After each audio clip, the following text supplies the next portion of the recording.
Napansin nyo ba ito mga kadonatics? Panoorin. One author. Sana ang nadanasan namin pag-ibig na durog na durog, persecution, trauma, at saka walang-wala Hearing is resumed. maranasan.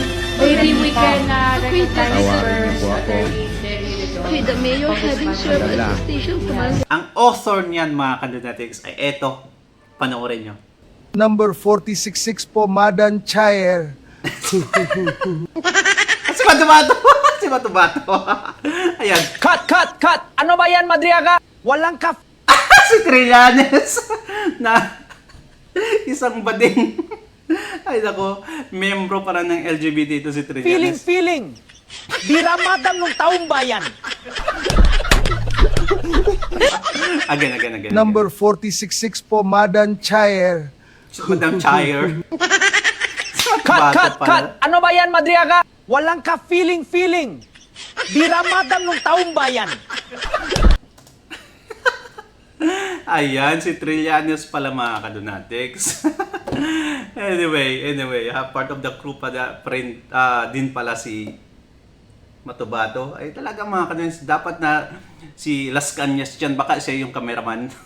Attorney Vic Rodriguez gustong isabina na si Amy Marcos at Bongbong Marcos sa House hearing mga kadonatics. Nako! Baka ano kaya ang mangyayari kung pupunta doon si Amy Marcos mga kadonatics? Eto, panoorin natin. Ha? Diretso na namin ang tanungan, Ang sir. ganda. Kamusta po ang ano po assessment ninyo sa mga testimonya nitong self-confessed bagman daw ni VP Sara Duterte? Best actor ba, sir? Anong tingin niyo, sir? Una-una, batiin ko muna kayo, MJ at Admar. Magandang gabi at magandang gabi sa lahat ng mga nanonood at nakasubaybay sa inyong programa. Doon sa tanong mo, ang nakakasakit ng ulo, nakakabobo yung linalaman ng naging affidavit o sinumpaang salaysay ni Ramil Madriaga. Wala itong laman, puno ng hearsay at ito ay inadmissible in evidence. Yan ang aking masasabi, nakakabobo, kanya ang aking panawagan at paalala lalo na sa mga kabataan. Naku po, huwag na kayong manunood ng ginagawang pagdinig ng Committee on Injustice dahil kung lalagyan mo ito ng rating, hindi ito PG, ito ay quadruple X dahil napakalaswa nung lantarang pagsisinungaling using taxpayers' money. In full view of the Filipino people, nagsasayang tayo ng ating limited resources para lang Diba? bigyang espasyo itong napakasinungaling na crying star witness ng Committee on Injustice ng House of Representatives. Opo, tsaka nauna na rin kasing nag-warning itong si Cagayan de Oro Congressman Rufus Rodriguez, kapwa po ninyo abogado, hinggil po dito sa kredibilidad nitong si Madriaga. This was 2 weeks before the hearing, attorney. Pero parang ano, sir, basta lahat ng against kay VP Inday, no question about credibility. Basta banat lang ng banat, sir. MJ, kasi yung mga nag-iimbestiga, wala ding credibility. And tama. as I have mentioned earlier this evening in my podcast, ang sinabi ko nga, nagtagpo, nagsama, maging magkasangga na ngayon, yung mga pinuno at miyembro ng Maleta Gang ng Kongreso at nung leader ng notorious na kidnapping for ransom gang na Madriaga. Nagsama-sama Diba? sila sa isang pagdinig. So dito, ano ito samahan ng mga gangs ito Tapos ang gamit ayan. nila para ma-sustain itong paninira kay VP Inday Sara Duterte ay ang ating buwis na higit sanang nagagamit ng tama. Lalo pa, ngayon tayo ay humaharap sa isang napakalalim na krisis. Opo, tsaka sinasabi kasi nila, sir, trabaho nila na imbestigahan, no, ang Vice President dahil nga may nakabinbin na impeachment case laban sa ikalawang Pangulo. Pero kung babasahin nyo naman po ang comment section, Attorney Vic, sa lahat po ng major news agencies, maging sa SMNI, negatibo po ang impresyon ng taong bayan dito kay Madriaga, sir. Unang-una, sa kanyang mismong affidavit, sinasabi niya siya ay kasalukuyang nakapiit sa Bagong Diwa sa kasong kidnapping. Doon pa lamang yung kanyang paragraph 1, inamin na niya siya ay nakapiit sa kasong kidnapping. Sino diba? naman maniniwala sa isang kaso, sa isang tao na humarap sa kaso, napakaseryosong kasong kidnapping? And alam mo, yung sinasabi ng House Committee on Injustice na sila'y nag-iimbestiga, tama. Kung meron talagang nakabinbin na impeachment complaint, imbestigahan. Pero bago ka naman magsalang ng iyong star witness, tingnan mong mabuti, busisiin mong mabuti, bukod lamang sa hindi lamang yung kredibilidad nito, kung hindi yung linalaman ng kanyang affidavit. Let me go back doon sa naging desisyon na isinulat ni Senior Associate Justice Marvic Leonen. Sinabi niya sa kasong Sara Duterte versus the House of Representatives patungkol sa naunang impeachment laban sa kanya last year.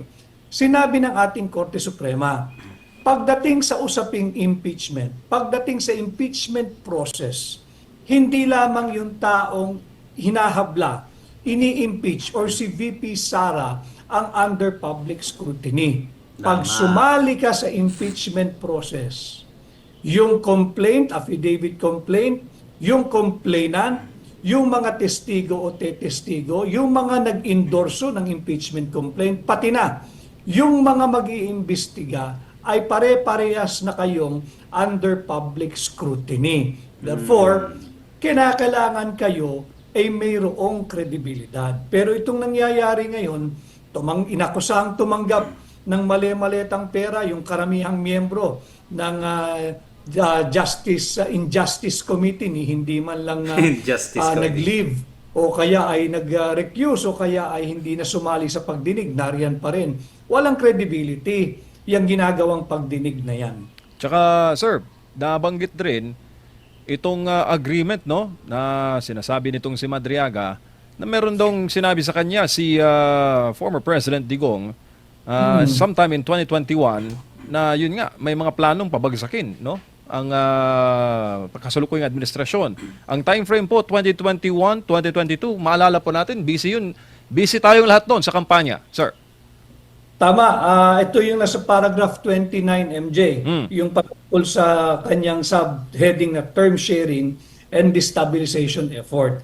Alam niyo, unang-una ito hearsay dahil ang tinuturo niyang source ng kanyang information ay si Pangulong Rodrigo Roa Duterte. And as you know, hindi naman pwedeng basta tanggapin natin itong deklarasyon ni Ramil Madriaga nang hindi available for cross-examination o hindi man lang matanong yung supposedly declarant o yung nagkwento sa kanya ng kwentong ito.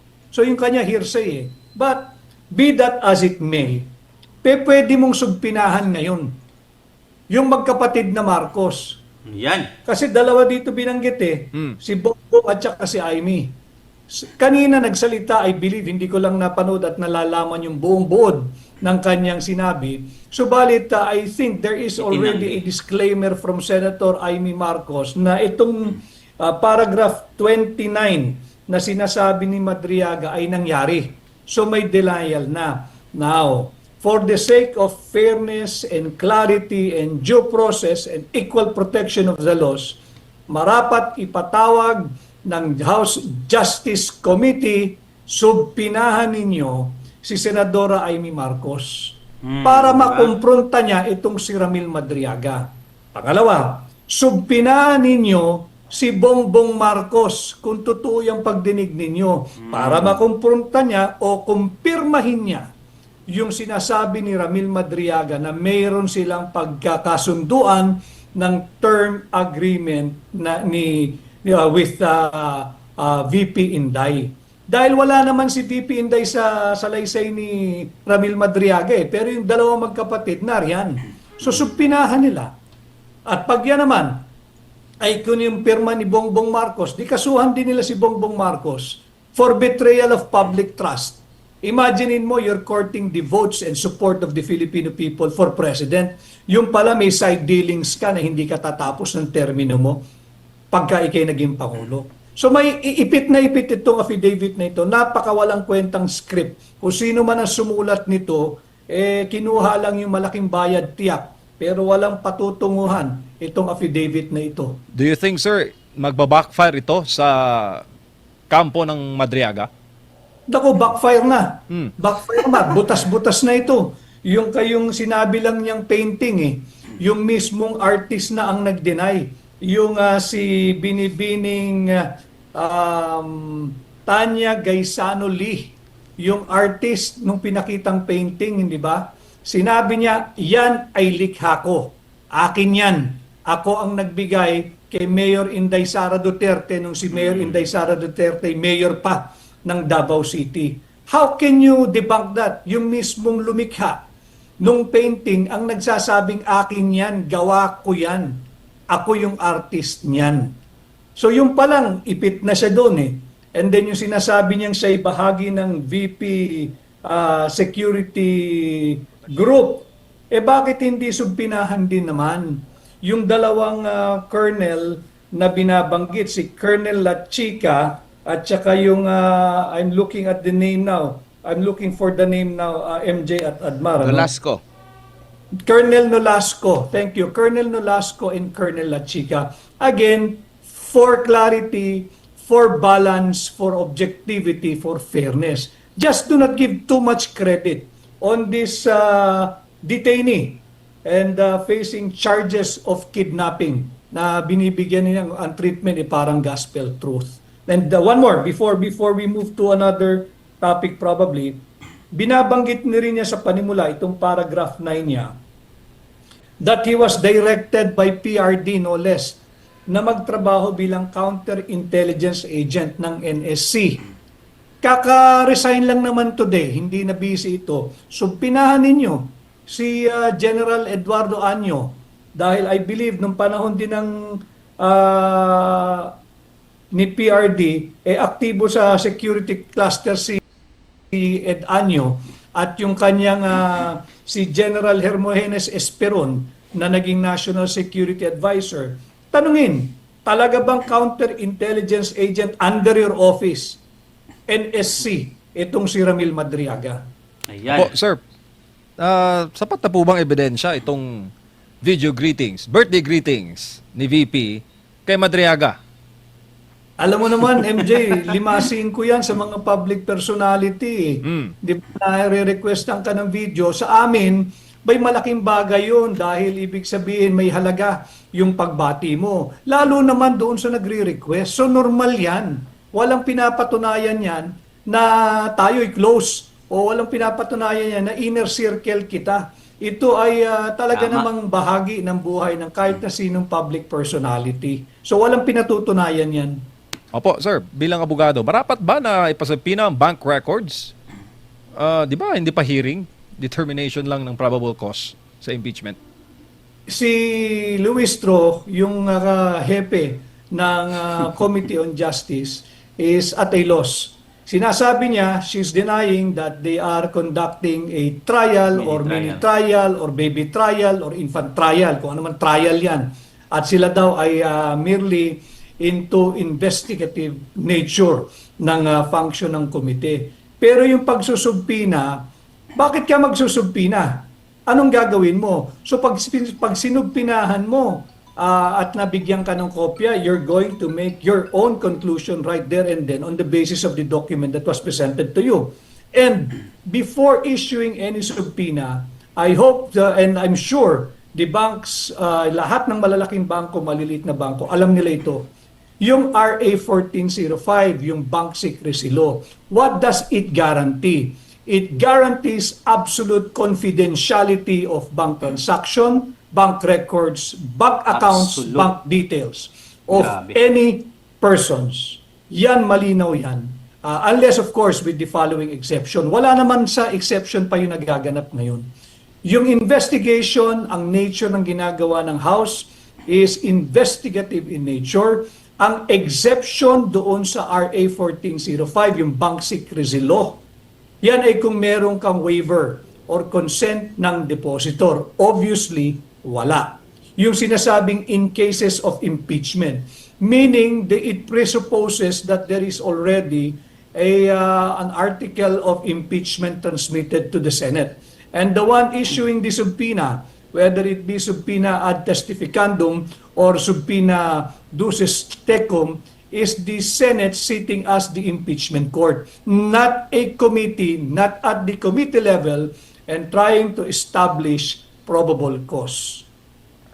Attorney, magandang gabi, si Admar. Ang sabi dito Hi, ng Admar. Supreme Court, evidence to be believed must not only proceed from the mouth of a credible witness, but it must be credible in itself, in conformity with common experience and observation of mankind. Tingin nyo po, pasok na pasok dito, sabi po yan ng Supreme Court, pasok na pasok dito yung naging mga testimonya na pinagtagpi-tagping testimonya ni Madriaga na hindi antag nito, hindi sumasang-ayon sa hindi tugma. Tinagpi-tagpi niya pero hindi pa rin tugma. Tama, I agree with you, Admar. And of course, that's the Supreme Court speaking. And if I may add, yung Rule 130, Section 29 of our Rules of Court, importante yan, mahalaga yan. Yung tinatawag nating res inter alios acta rule. Anong ibig sabihin nun? Ibig sabihin ng nun, the rights of a person cannot be prejudiced by the act, declaration, or omission of another. Sa Tagalog pa, yung karapatan ng isang tao ay hindi kailan pa man maaaring maapektuhan o mabawasan dahil lamang sa sinabi, sa ginawa o pagkukulang ng isang tao. Itong affidavit ni Madriaga binding lamang sa kanya. It cannot bind any other person mentioned therein unless and until it is proven or supported by independent evidence. Pero normal po ba yung hindi pwede siya tanungin?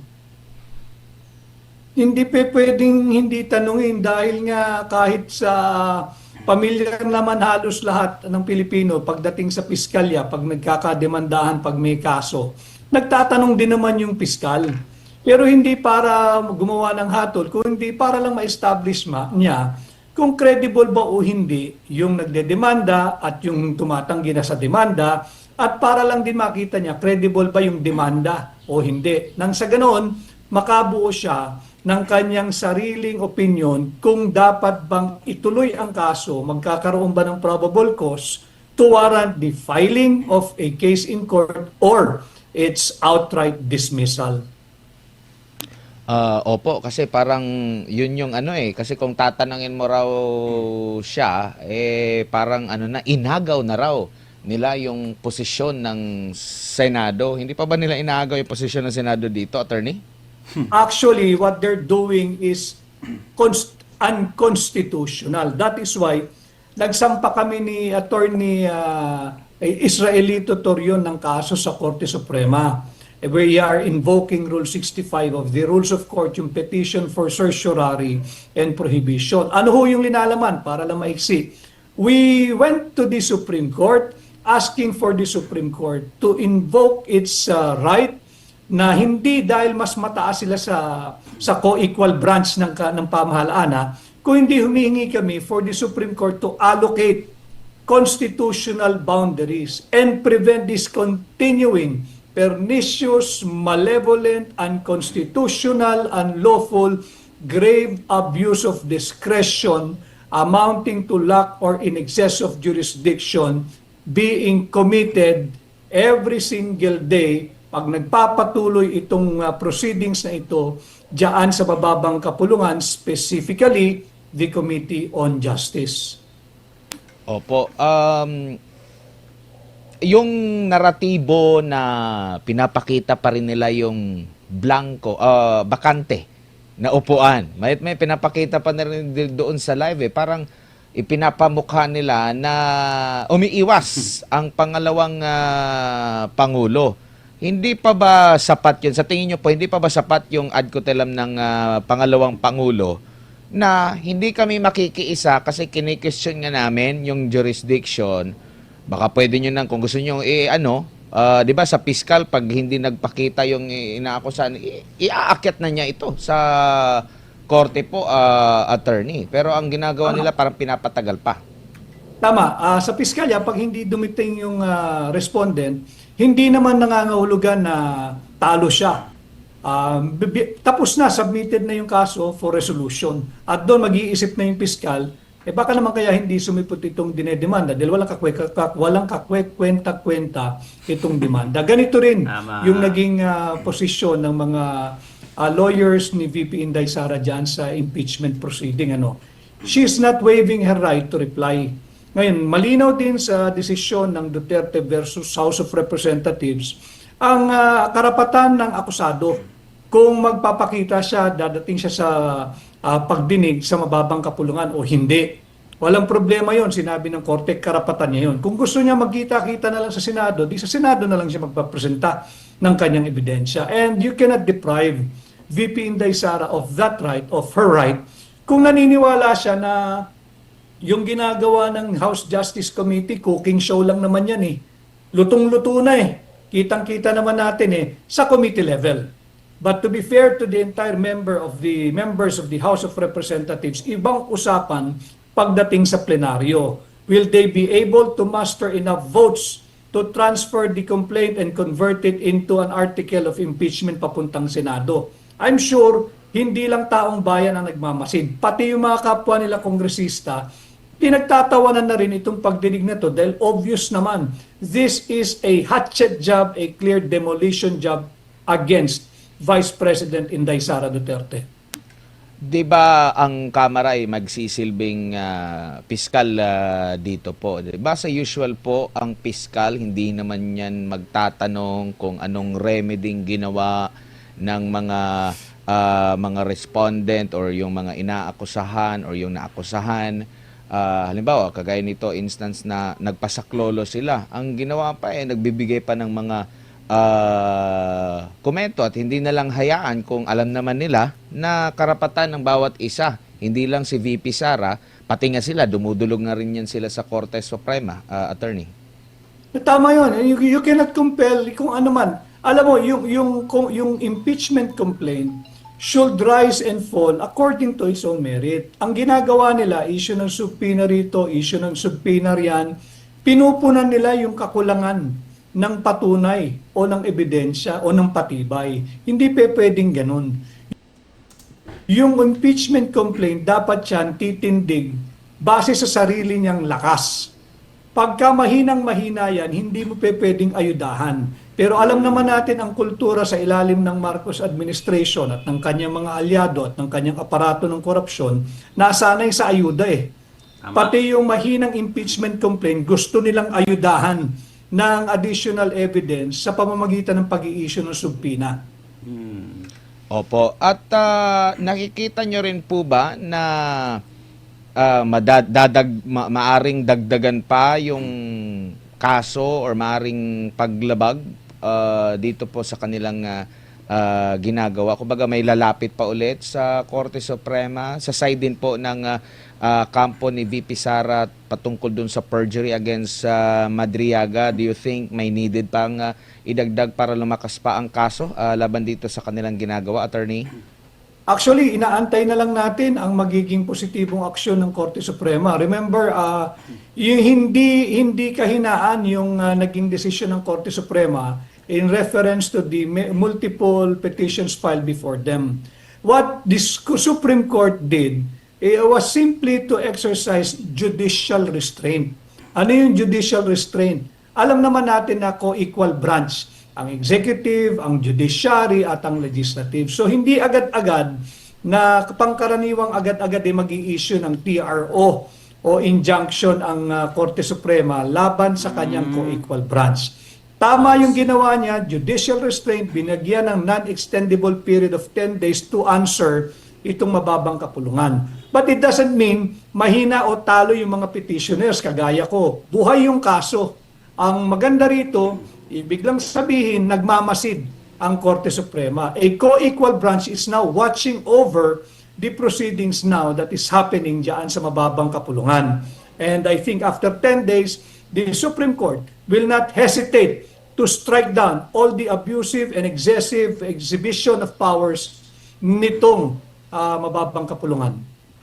Meron pong umuugong naman ngayon na umuugong lang naman ito, di ko lang alam kung narinig mo rin ito, attorney, yung may isang senior associate justice daw na gustong ipa-impeach ng ilang mga individual at itong associate justice na ito ay konektado doon sa unang desisyon laban sa Kamara na nagbabasura doon sa impeachment nga proceeding at iba pang mga issue, attorney. Mayroon ka bang ganyan ding naririnig ngayon na kasi nga alam nila na baka dehado sila sa Supreme Court kaya impeachment din ang kanilang gagamitin dito, attorney?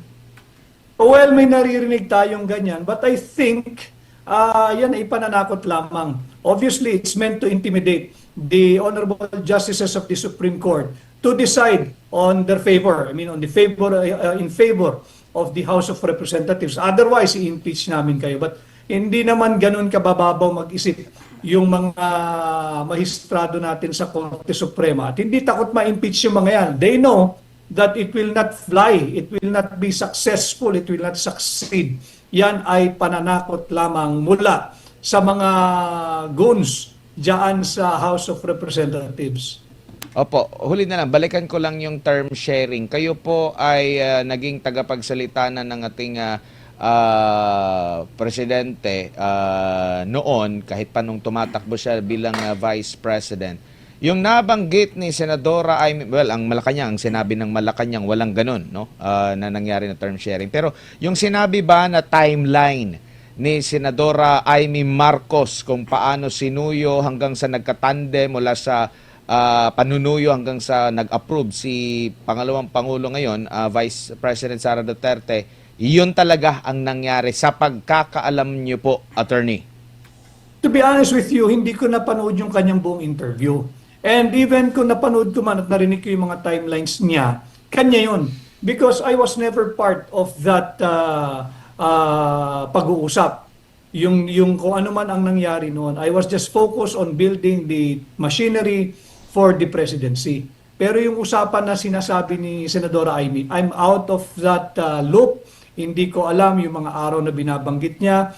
At mainam na sinabi mo rin, Admar, na may denial na ang Malacanang na may term sharing na napagkasunduan. That alone should serve as a warning dito sa mababang kapulungan na tinanggi na nga mismo nung Malacanang, nung patron nila sa Malacanang, itong mga pinagsasabi ni Madriaga. Dapat ito, i-dismiss na yung impeachment complaint at wag nang bigyan ng sobrang oras itong si Madriaga dahil this is a wanton waste of public funds, especially, again, I repeat, we are at a crisis. Naghihirap na ang karamihang Pilipino, kagaya ninyo, kagaya ko, at ang inaatupag pa rin nitong mga miyembro ng maletagang sa Kongreso ay ang walang katuturang impeachment complaint, House na impeachment complaint laban kay VP Inday.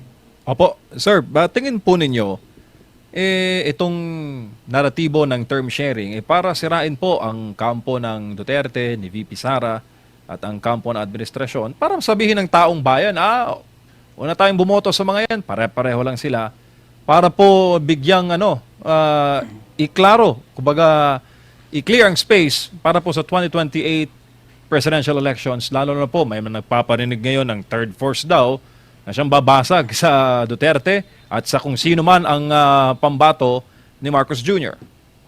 Unang-una, wala nang sisirain sa administrasyon. Wala na, sirang-sira na yan eh. Ang pakay nito is to weaken the Duterte base. Pero hindi mangyayari yun. Alam naman ng tao na hindi pwedeng magsama ang Duterte forces at lalong-lalo na ngayon itong wala nang diminish Marcos forces dahil alam naman natin yung pagtatraidor na ginawa ni Bongbong Marcos sa ating mga Pilipino nung kanyang pinakidnap si Pangulong Rodrigo Roa Duterte at inihandog na parang alay sa kamay ng naglalaway na banyaga diyan sa Dahig. So hindi yan talagang ang target lang niyan ay sirain si VP Inday Sara Duterte, pahinain ang puwersa ng mga Duterte at could be There could be a third force, pero sa totoo lang, kahit yung third force na yan, matagal nang isinuka ng sambayan ng Pilipino. Po, sir, mensahe po niyo sa ating mga kababayan, lalo na yung mga kababayan natin po na kaya tinitake ang testimonya ni Madriaga as it is, na parang gospel truth. Sir. Mag-iingat po kayo dito sa ipinapalaganap na propaganda ng administrasyon ni Bongbong Marcos gamit ang isang polluted source, gamit ang isang polluted witness, gamit ang isang polluted testimony. Maging mapanuri ho kayo para hindi tayo mabudol muli. Manood lamang po kayo doon sa mga credible na news outlet, whether mainstream or social media, yung mga podcast na nagbibigay sa inyo ng tapat at totoong balita at pamamahayag nang hindi po tayo mabudol muli ng puwersa ni Bongbong Marcos, ni Martin Romualdez, nung Samahang Akbayan Marcos, yung Samahang Makabayan Marcos, yung Samahang Simbahan, Kainsaba at Marcos. Mag-iingat po tayo Kainsaba. at wag po tayo magpapabudol muli. Tama. Maraming Well. Thank you, Attorney Vic Rodriguez. And comment down below mga kadunatics at babasahin natin yan. Don't forget to like and subscribe. God bless you mga kadunatics. Ingat palagi. Bye-bye.